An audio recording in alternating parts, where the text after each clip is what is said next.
Kevin, tu te réveilles, mon loulou? Tu vas aller à l'école? Hein? Dis bonjour.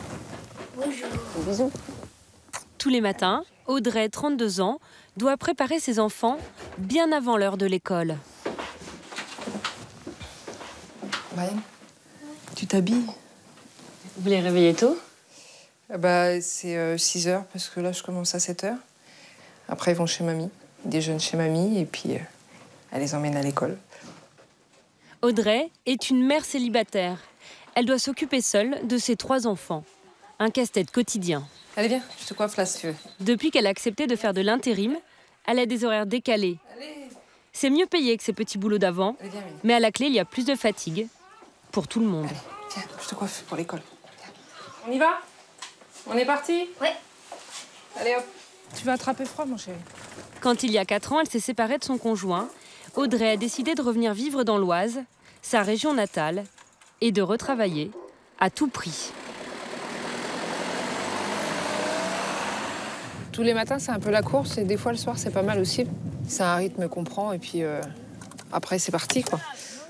Il faut... Au début, c'est pas évident, mais après, on y va, quoi. Avec 1 600 € de salaire par mois et 250 € de pension alimentaire, Audrey n'a pas les moyens de faire garder ses enfants. Tous les matins depuis 1 an, ce sont donc ses parents, à quelques rues de chez elle, qui jouent les nounous.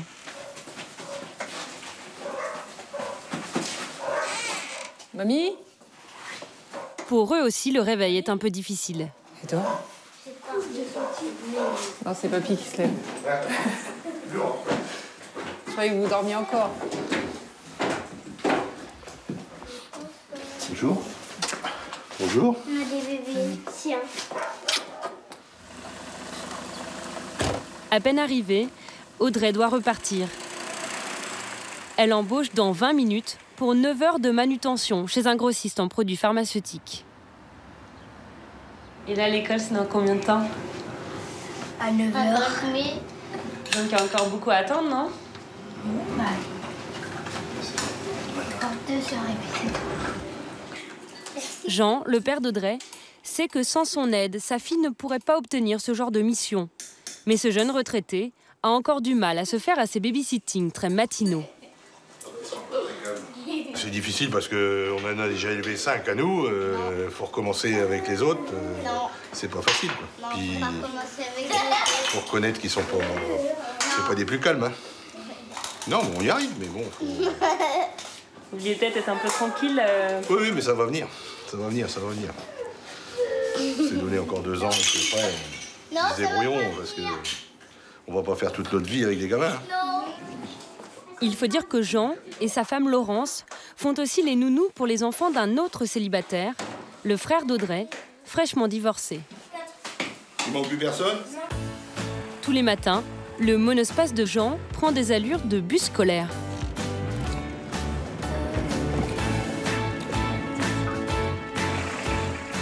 Ce soir, c'est Audrey qui viendra chercher ses enfants à l'école. Elle le fait, chaque fois qu'elle le peut, pour soulager ses parents. Et voilà, la livraison est faite. Mais la maman célibataire devra bientôt trouver une autre solution pour pouvoir continuer ses missions d'intérim. Nathalie, elle, n'a pas de problème de garde. Ses 2 enfants sont adolescents.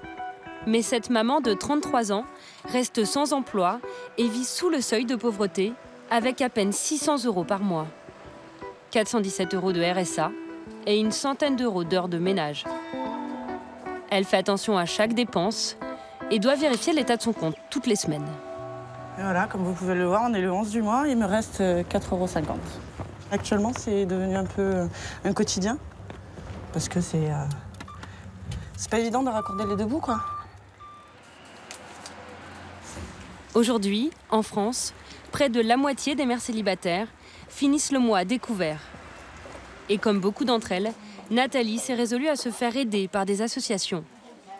Tous les lundis, elle peut aller faire ses courses dans ce souterrain discret, à la Croix-Rouge. Ils sont quasiment une centaine d'habitués à venir chaque semaine ici. Depuis septembre, les mères célibataires sont de plus en plus nombreuses. Un quart des bénéficiaires aujourd'hui, tous pris en charge par des retraités. J'avais la chance toujours d'avoir un emploi stable, donc ça m'a sorti de tout. Et moi, j'aimerais bien avoir un emploi. Moralement, c'est dur, galère. Eh oui, c'est dur. Nathalie vient ici depuis le mois de novembre, depuis qu'elle n'a plus le choix. Au début, c'est angoissant, c'est stressant, c'est même... comment dire, on se sent petit, on se sent pas vraiment important et on se dit qu'on n'est pas capable de raccorder les deux bouts. Donc les 2-3 premières fois, c'est vrai que c'est dur de venir ici. La dame était passée après moi, elle est arrivée. Non, je crois que c'était le monsieur avant. Le monsieur et la dame, et la dame est arrivée en dernier. Voilà. Nathalie va devoir attendre son tour pendant plus d'1 heure.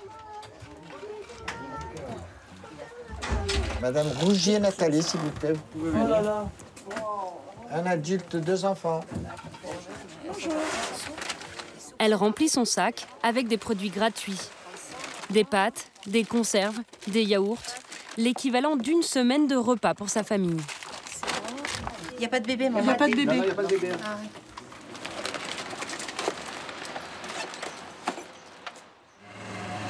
Nathalie n'a que son scooter d'adolescente, 25 000 km au compteur, pour se déplacer. 5 € d'essence par semaine, ça reste moins cher que le bus.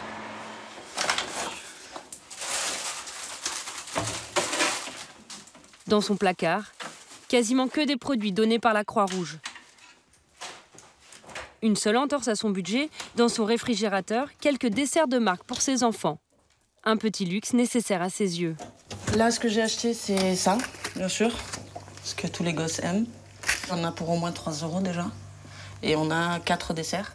Ça fait énormément de différence, puisqu'entre copains et tout, ils se parlent beaucoup. Oh, t'as goûté le dernier dessert? Ah non, pas moi.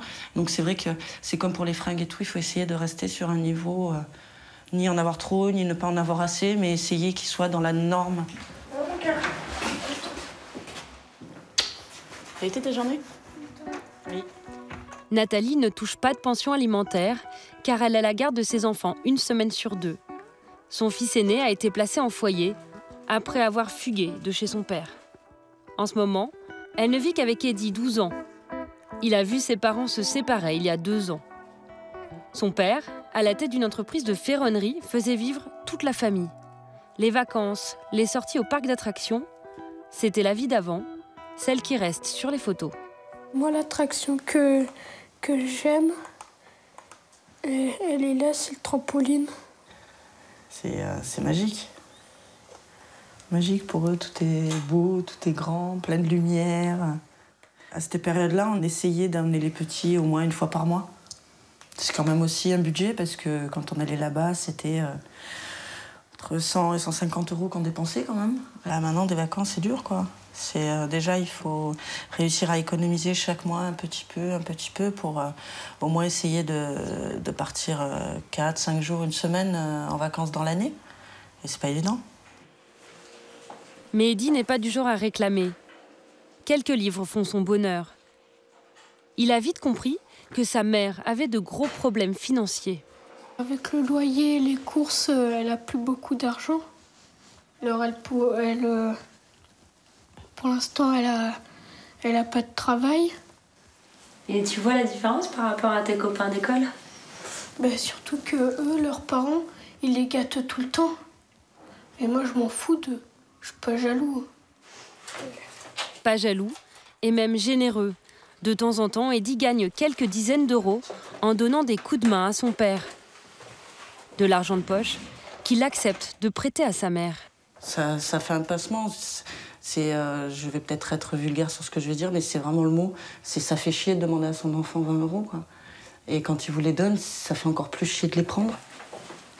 Nathalie fait tout pour ne plus devoir emprunter de l'argent à son fils. Depuis plusieurs mois, elle cherche activement un emploi stable.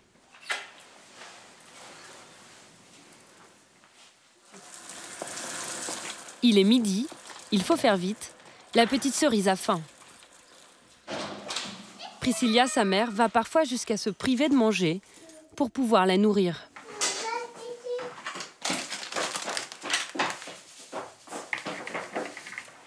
Je fais des bons plats pour ma fille.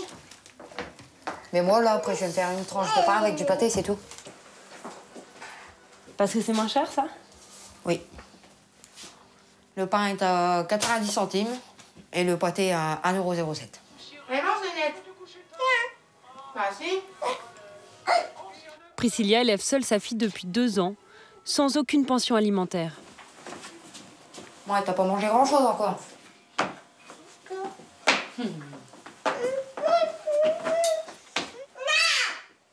J'y redonnerai au soir. Puis si vraiment elle ne le mange pas, je le mangerai.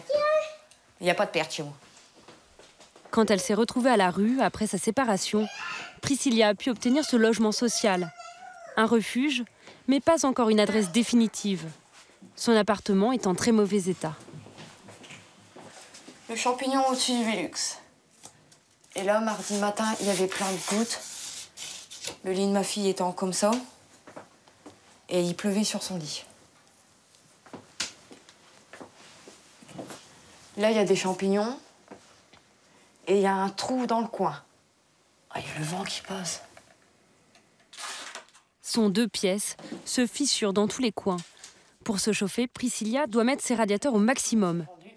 L'électricité, c'est 20% du budget de cette mère célibataire au RSA, 120 € par mois. C'est ce que j'ai de côté pour ma facture EDF.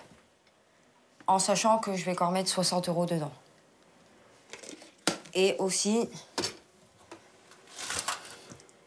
j'ai ça. Il y a 20 € dedans. Logiquement, à la base, ces pièces-là, c'est pour mettre sur le compte à ma fille.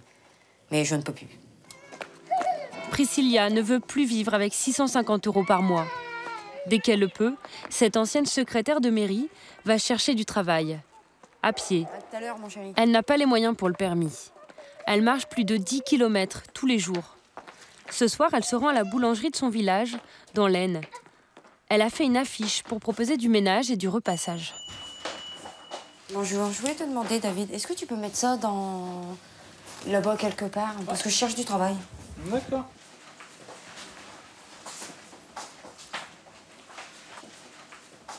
J'aimerais en trouver. C'est très difficile de nos jours parce que tout y ferme. Il n'y a même plus un magasin. Ce qui reste, c'est 2 cafés, une boulangerie. Puis c'est tout. Pôle emploi lui a bien proposé des petits boulots, mais faute de moyens de transport, elle a dû décliner. Priscilla a donc décidé d'aller directement proposer ses services à des voisins. J'ai peur du chien qui... Comme cette dame, elle est veuve depuis peu. Il faudrait que tu trouves du travail déjà. C'est pour ça que ça fait un moment déjà que je voulais t'en parler. J'en cherche justement. C'est pour ça que je voulais savoir comme tu vis seule maintenant. Bah oui, mais je voulais savoir. Je vais dire une chose. C'est sûr que j'aurais quelqu'un, ça me ferait du bien. Mais je ne pourrais pas. J'ai tout de suite 900 €. Donc qu'est-ce que vous voulez? Je vais lui donner quoi? Bon, je veux bien lui... Mettons, elle aurait pas mangé, je dirais, bon, bah, viens manger avec moi. Je l'ai déjà fait. Bon, bah, n'importe comment, je te souhaite bon courage. Et puis, si un jour il te manque quelque chose, bah, n'hésite pas à venir. D'accord, Michel. Hein? L'été prochain, son allocation de parents isolés, une 40aine d'euros, touche à sa fin. Sans emploi comme 27% des mères célibataires, Priscilla va devoir vivre avec encore moins de revenus. De son côté, tout ce que Nathalie a pu trouver pour l'instant, c'est du ménage. 2 heures par semaine, chez un couple de retraités. Jacqueline, je fais comme d'habitude, aspirateur, serpillière et boiserie. Oui, tout. Un petit boulot qui rapporte 25 € par semaine à cette ancienne chef de rang dans la restauration. Vous imaginiez devenir femme de ménage un jour? Non. Non, je me l'imaginais pas. Moi j'aurais rêvé travailler en restauration, avoir mon propre restaurant. Mais je m'imaginais faire le ménage chez moi, mais pas chez les gens. Après, je m'en plains pas, c'est un travail comme un autre. Et puis c'est ce qui me permet d'avoir à manger à la fin du mois. Mais cela ne lui suffit évidemment pas. Nathalie a aussi postulé pour une place d'aide à domicile à plein temps chez un particulier. Elle aura la réponse dans quelques semaines. Grâce à ses missions en intérim et aux heures supplémentaires, Audrey, elle, peut enfin respirer financièrement. Jusqu'ici, elle achetait des produits alimentaires à prix cassé dans un centre social. Vous voulez manger quoi ce soir? Désormais, après l'école, elle a les moyens d'emmener ses enfants faire les courses au supermarché. comme tout le monde. Les pizzas, ça vous va? Ouais. Avec une salade? Une sortie sous contrôle. Les enfants d'Audrey savent qu'ils ne doivent pas trop dépenser. À 9 ans, Kevin joue déjà les comptables. Qu'est-ce que tu cherches, Kevin? Des gâteaux. Faut pas que ça dépasse 1 €.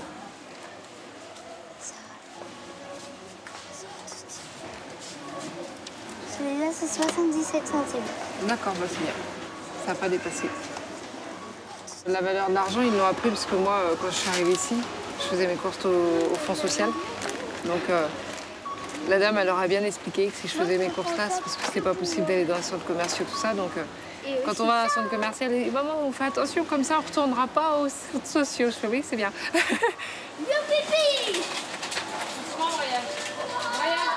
Il y a une contrepartie à l'augmentation de son salaire.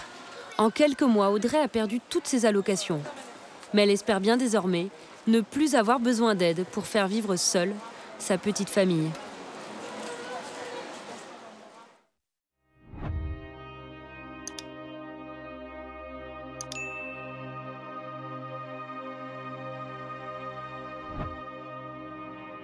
Lorsque Camille Jeannant arrive avec son sac de courses, les premières mamans l'attendent déjà. Coucou. Chaque mois, elles sont entre 5 et 10 à assister à son atelier cuisine. Ces femmes ont en commun d'élever seules leurs enfants avec des revenus modestes. T'as ramené quoi, toi, comme... Et pour elles, bien manger sans trop dépenser est un enjeu quotidien. Je les mets plus à la cantine, là. Ah oui, parce que... pourquoi, en fait? Parce que... Du coup, au niveau prix, je suis à pratiquement 6 € le repas. Alors, t'imagines, x3, je peux pas me permettre de les laisser, c'est pas possible. Ouais. Il est où le presse-purée? Camille, 31 ans, est salariée d'une association qui vient en aide aux mamans isolées. Elle choisit à chaque fois des recettes que ces femmes pourront refaire à la maison sans difficulté. Aujourd'hui, on fait des briques, donc des samoussas au poulet, avec des légumes. On choisit des recettes qui soient simples, pas chères. Bon, là, le poulet, c'est accessible, c'est une viande qui n'est pas trop chère. Qui soit simple à faire, rapide, et où on met des légumes dedans, où les enfants n'ont pas de difficulté à les manger. Parmi ces mamans, certaines ne faisaient plus l'effort de cuisiner. Le bout de ta feuille, tu le rentres dedans. Ici, elles retrouvent le plaisir de préparer des plats. Moi, j'ai inventé la pochette, en fait. Ah, c'est très joli, hein. Tu peux sortir avec ta brique. C'est aussi un moment convivial, entre femmes, sans les enfants. Pour les mecs, tu vois, quand ils sortent, ils vont en boîte. Allez. Ça, c'est pour moi, ça. Mais surtout, cet atelier leur permet de rompre l'isolement. Depuis qu'elle y participe, Stéphanie, au chômage depuis 2010, a renoué avec une vie sociale. J'étais enfermée chez moi, mes volets étaient constamment fermés. Je sortais juste pour emmener ma fille à l'école et c'est tout. Je rentrais chez moi et je faisais mon ménage et je dormais. Puis après, j'ai rencontré les gens du quartier et j'ai commencé à mieux sortir et à ouvrir mes volets surtout, aussi. Voilà. Ces femmes vivent toutes dans une certaine solitude. Avec cet atelier, Camille veut les remettre dans une dynamique positive. Bon, allez. À tout à l'heure. Ouais. Et leur redonner confiance en elles. Tout habite à Port-Boyer, un quartier HLM de Nantes. 9 tours, 1800 habitants. Dans ces immeubles, un appartement sur 3 est occupé par un foyer monoparental. Une population souvent en détresse, à laquelle Camille tente de venir en aide. Plusieurs fois par semaine, elle se rend au domicile des mamans les plus en difficulté. Bonjour. Ce soir-là, elle retrouve Stéphanie. Coucou Lola, ça va? Sans emploi, Stéphanie vit en huis clos avec sa fille depuis 5 ans. Pas de famille proche, ni d'amis qui puissent lui venir en aide. Alors, on va faire le point par rapport à Lola. C'est grâce à Camille qu'elle a obtenu ce logement HLM. Une première étape. Mais cette maman de 31 ans n'arrive pas à faire face, seule, aux problèmes du quotidien. L'orthophoniste. Donc, par rapport à Lola, donc là, pour l'instant, à l'école, ça se passe comment? À peu près bien. Enfin, à part cette semaine, apparemment, elle a fait quelques bêtises. Je refais le point. Camille suit la scolarité de la fille de Stéphanie. Mais surtout, elle voudrait l'aider à retrouver du travail. Sinon, pour toi, est-ce que tu t'es réinscrite au Pôle emploi?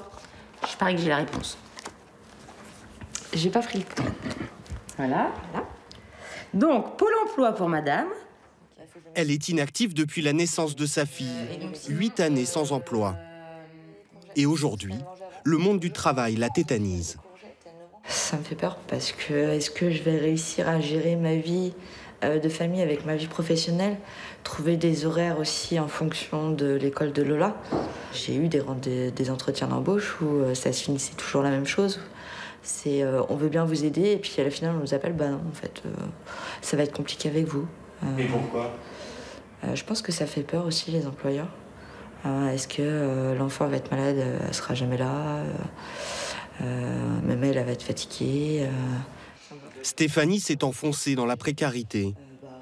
Elle ne perçoit pas de pension alimentaire du père de sa fille et vit aujourd'hui du RSA et des allocations. En tout, 700 € pour se loger, s'habiller, se nourrir. Une fois ses charges payées, il lui reste 5 € par jour pour elle et sa fille. Sinon, niveau budget, ça tient là? Ça va. C'est pas la fête, mais ça va. Il n'y a rien en retard Non, il n'y a rien en retard. Ok, budget, ok. Tu tiens jusqu'à quand à peu près? Au niveau argent? Ouais. Ouais, jusqu'au 15 du mois. Après, au niveau de nourriture, j'ai réussi à trouver des choses pour pouvoir manger jusqu'à la fin du mois. Pour pouvoir remplir son frigo, Stéphanie doit se tourner vers les associations caritatives. Bon, bonne soirée à toi, et puis à bientôt. Ouais. Allez, salut. En France, une maman solo sur 3 vit sous le seuil de pauvreté. Plus d'un demi-million de familles. Dans combien de temps ça plaît? Dans le temps de cuire l'omelette parce que les frites sont cuites. Attention le bébé avec les produits en dessous. Dans le Nord, Hélène découvre cette précarité. À 37 ans, cette ancienne secrétaire médicale a connu un déclassement brutal, un licenciement suivi d'une séparation. Elle se retrouve seule avec ses 3 enfants et a dû louer un appartement en urgence. Depuis la fin de ses droits au chômage, il y a un mois, son logement engloutit les 2/3 de ses revenus. En tout, j'ai 1419,17 € de revenus, entre guillemets. Et moi, ce que je dépense, j'ai mon loyer de 900 €. J'ai 51 € une dette d'huissier avec mon ex-conjoint. 150 € de crédit voiture. 19 €, enfin 20 € d'EDF par mois. Donc après, ce qui me reste, c'est pour l'essence. C'est pour les taxes, normalement, ce que j'ai en plus. Quand je dois acheter un livre pour un gamin à l'école ou un truc comme ça. La scolarité aussi. Puis après, faut bien les habiller, les enfants aussi. Donc je fais quoi avec 169 ? 169 € par mois, c'est son reste à vivre. Depuis qu'Hélène est au RSA, elle peine à subvenir aux besoins de ses enfants. 2 ados en garde alternée, nés d'une première union, et un petit dernier qu'elle assume seule, sans pension alimentaire. Depuis 1 an déjà, elle se rend chaque mois au secours populaire de sa commune. Bonjour. Bonjour Annie. Ça va et toi? Bonjour toi? Ici, elle vient acheter un chéquier, des bons qu'elle pourra échanger contre des sacs de courses bien remplis à la fin du mois. Voilà. Alors, ce sera matin ou après-midi? Le jeudi matin, s'il vous plaît. Le chéquier lui coûte 13 €. Il lui permettra d'obtenir l'équivalent de 80 à 100 € de courses. 15 et 20. Merci. Merci. Il y a quoi dedans? C'est des grosses courses ou c'est des petits trucs? Ouais, c'est un bon plein. C'est du lait, 2 packs de lait maintenant. C'est du riz, des pâtes, de la semoule, de la purée, du thon, du fromage, des légumes. Des produits, après des gâteaux aussi pour les enfants, ouais. Sans ça, vous vous en sortez pas? Ils mangeraient pas autant, non, pas aussi bien en fait. Pas aussi bien. Depuis le mois dernier et la fin de ses allocations chômage, Hélène a perdu 500 € de revenus. L'aide mensuelle apportée par le Secours populaire ne lui suffit plus. Elle doit désormais se tourner aussi vers les Restos du Cœur. Bonjour. Bonjour madame, bienvenue au Resto du Cœur. C'est l'ouverture de la campagne d'hiver. Hélène est venue s'inscrire. Elle doit d'abord justifier de ses revenus. De la CAF, on aura tout dessus si vous voulez bien. C'est la CAF. Parce qu'avant d'être au RSA, j'étais au chômage. RSA, ici, 536. Allocation logement? Oui. 383. Oui, c'est bon. Les revenus d'Hélène sont bien en dessous du plafond des Restos du Cœur. Elle pourra donc y faire ses courses 2 fois par semaine. C'est combien? Ah non, on ne paye rien du tout, 0 centime ici. C'est totalement gratuit. Merci d'être venu, et à bientôt. Au 27, ouais. Voilà. Merci. Un soulagement pour Hélène, qui a trouvé le moyen de nourrir ses enfants cet hiver. Mais une épreuve aussi pour une maman obligée d'appeler à l'aide. Qu'est-ce que vous dites à vos enfants? Que je vais récupérer un colis. Un colis pour manger, mais je dis pas que c'est les restos. Si aujourd'hui Hélène doit s'adresser aux associations caritatives, c'est à cause des 900 € de son loyer. Un logement trop cher, pris dans la précipitation pour rester à proximité de l'école de ses enfants. Un piège qui s'est refermé sur cette maman solo. Moi, le but à la base, c'était d'avoir un logement social dès ma séparation, en fait. Mais comme j'ai jamais eu de logement social quand je me suis inscrite, fallait bien que je me débrouille par mes propres moyens, quoi. Donc prendre un logement privé, donc qui est plus cher, voilà. Et c'est à cause de tout ça tout me freine, en fait. Tout me freine. Entre son loyer et le crédit pour sa voiture d'occasion, Hélène n'a plus aucune marge de manœuvre. Des dépenses contraintes qui rendent impossible un nouveau départ. C'est pas possible de travailler dans une condition comme ça. Ah non, parce que, comme je dis toujours, à chaque fois, les frais à dépenser pour l'essence pour aller travailler, les enfants pour les études ou les cantines, le bébé pour la nourrice, je sors de où cette somme? Pour sortir la tête de l'eau, elle multiplie les démarches. Tous les jours, elle contacte ou relance les bailleurs sociaux et les associations d'aide au logement. En vain. Bonjour, vous êtes bien au numéro de l'Union régionale CLCV des Hauts-de-France. Nous ne sommes pas disponibles pour le moment. Comme d'hab. Voilà. On tourne en rond. Des centaines de coups de téléphone et très peu de réponses. Aux yeux des bailleurs sociaux, Hélène n'est pas considérée comme prioritaire parce qu'elle n'est pas à la rue avec ses enfants et qu'elle a toujours payé son loyer. J'ai jamais de rappel, quoi. Jamais. Le peu que j'ai de personnes en ligne, non, il n'y a pas. Il n'y a pas, on sait ce que vous recherchez, mais vous n'êtes pas la seule, il y a 500 dossiers en attente. Ouais, mais je fais quoi, moi, dans l'histoire? Je dors dehors? On s'en fout, en fait. On s'en fout. Donc je me dis, je peux pas... Enfin, il faut un logement pour mes enfants, obligé. Donc je me dis, je peux pas rendre le logement non plus, mais il faut le payer, ce logement, en fait. Mais il y a un moment, je veux dire, avec 169 €, c'est plus possible. Enfin, je veux dire, voilà. Là, c'est pour tout. Sans ce logement, ouais. Vous pouvez rien faire.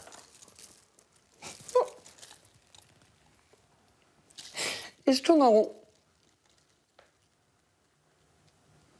C'est la clé de tout pour vous? Ouais. Si j'ai pas ce logement, je peux pas, en fait. Je peux pas, je m'en sors pas, je peux pas travailler, je peux rien faire. Faut tout avancer, je ne peux pas. 169, je dois manger, faut payer les factures, faut tout faire, je peux pas. Le loyer est trop cher ici. Et je veux pas que mes enfants soient dehors, parce que je veux pas que la garde elle soit retirée. Ça va être ça, de toute façon, après. C'est ça que j'ai peur. Je veux pas perdre mes enfants, je veux les garder avec moi, c'est mes enfants. Cela fait déjà 3 ans qu'Hélène est dans l'attente d'un appartement HLM. Elle ne sait pas combien de temps elle pourra tenir dans cette situation.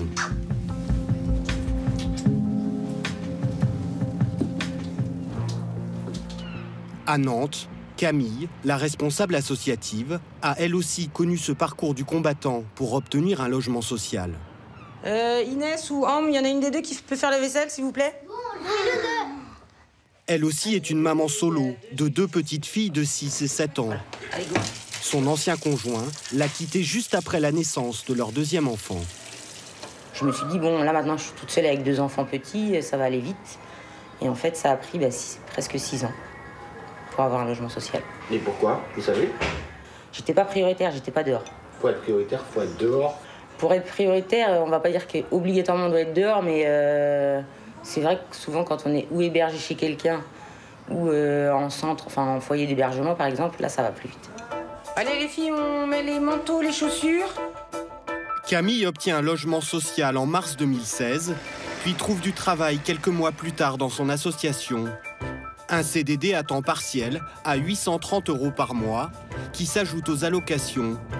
Une fois ses charges payées, elle dispose de 600 € de reste à vivre, suffisant pour reprendre avec ses filles le cours d'une vie plus sereine. Elles vont faire quoi, vos filles, là? Elles vont à la boxe. Elles vont s'entraîner avec leur entraîneur préféré. Patrick. Patrick. Allez les filles, allez.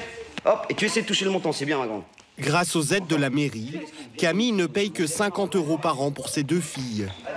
2 cours de boxe par semaine, Cambre et Inès attendent de pied ferme. Pourquoi vous leur faites faire de la boxe? C'est parce qu'en fait, c'est vrai qu'il y a une notion d'avoir envie de se protéger, de se défendre. Ne serait-ce qu'à l'école, parce qu'il y a un rapport avec les enfants, et quand elles disent bah, on n'a pas de papa, des fois, entre enfants, ça dit oui, mais de toute façon, toi, t'as personne pour te défendre. Inès et Ambre n'ont plus de nouvelles de leur père depuis presque 2 ans. Il a même renoncé à son autorité parentale. Allez, tapez-vous dans les gants, c'est bien les filles. En France, 9 foyers monoparentaux sur 10 sont tenus par des femmes, des mamans solo, dont le nombre a doublé en 20 ans. Allez, reprenez votre place.